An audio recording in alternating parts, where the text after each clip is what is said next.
Баршаңызға сәлем достар, сіздермен бірге Қарлығаш, менің каналыма қош келдіңіздер. Өте тез дайындалатын пирожкидің жасалу жолын көрсетемін. Өзім тек қана осы рецепт бойынша жасаймын.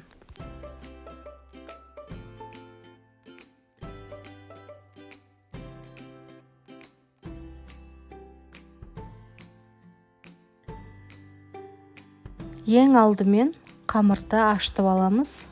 Оған ұн, су, тұз, қант, ашытқы, сүт қосып, жақсылап жұмсақ қамыр илеп аламыз.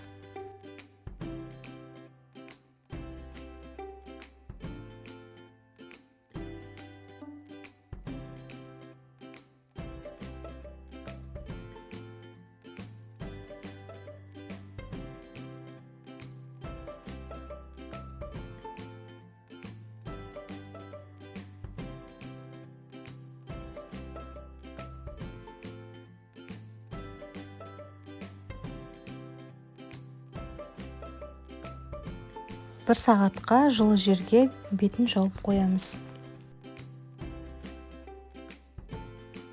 Начинкасын әр адам әрқалай жасайды. Мен картопты қайнатып, езіп алдым. Қуырылған пиязға кішкене томат қосып, тұз, қара бұрыш қосып, барлығын араластырып алдым. Пирожкидің дәмді болуы ең бастысы осы начинкада.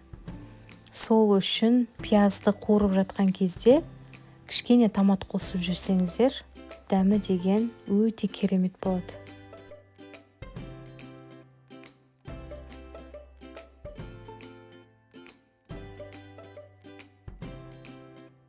Қамыр көтерілгеннен кейін пирожкидің формасына ұқсатып, домалақ қылып дайындап аламыз.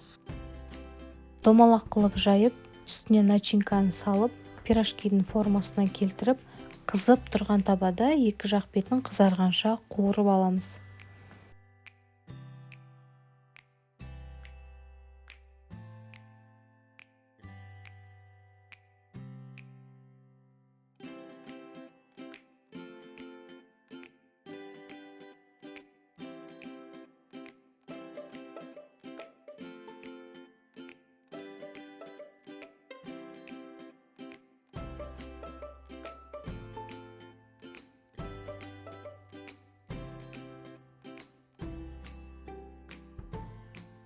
Міне пирожкиларымыз да дайын болды. Өте дәмді, жұмсақ, шикі емес. Сондықтан да осы рецепт бойынша жасап көріңіздер.